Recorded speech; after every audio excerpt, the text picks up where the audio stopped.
Do you know when you have a song right?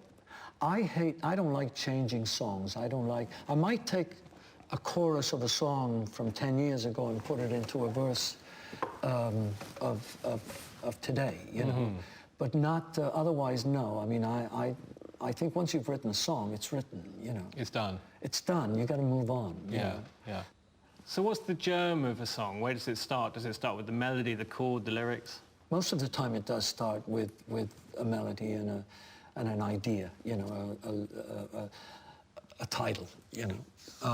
And sometimes you get a lyric, you know, and you have to write a tune to it because the lyric is so beautiful. And one of those instances in my life was when they asked me to write the theme song for the '88 Summer Olympics in Seoul, Korea.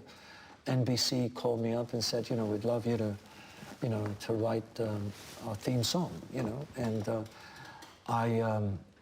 I could have called anybody, but I knew John Bettis was a fan of the Olympics and that he watched every Olympic that he ever could. Yeah, so you kind of need a sporty person for the lyrics. You need somebody Maybe who... Howard David's not quite... No, and you need somebody who understands what the Olympics are, you know.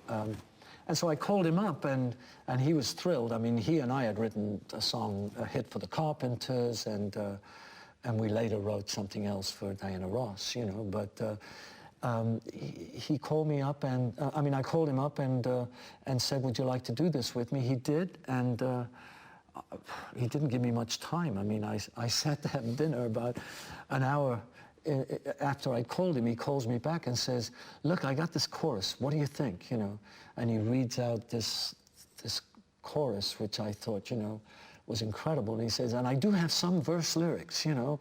So, I mean, I said, "Look, hang on a second. I'm having dinner, but let me just stop dinner." And I walked over to the piano.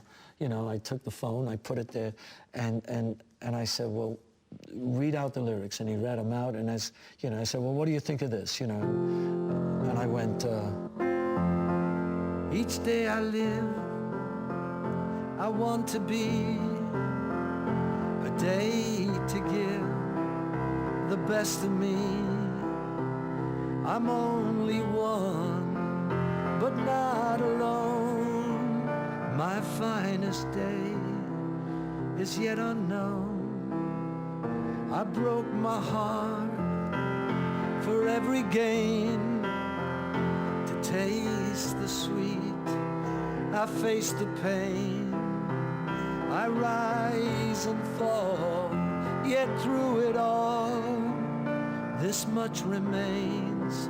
I want one moment in time when I'm more than I thought I could be, when all of my dreams are a heartbeat away and the answers are all up to me.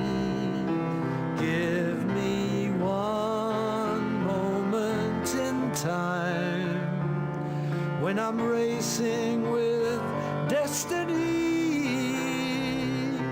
Then in that one moment of time I will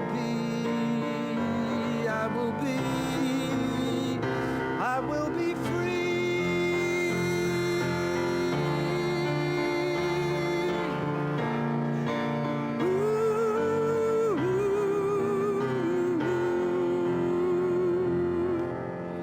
And he said, "It sounds great." And next day he came over and we actually did the little bridge. You're a winner for a lifetime. We did that little bridge the next day. I went in the studio, made a demo, and sent it to Clive Davis, who called me and said, "I have this girl called Whitney Houston."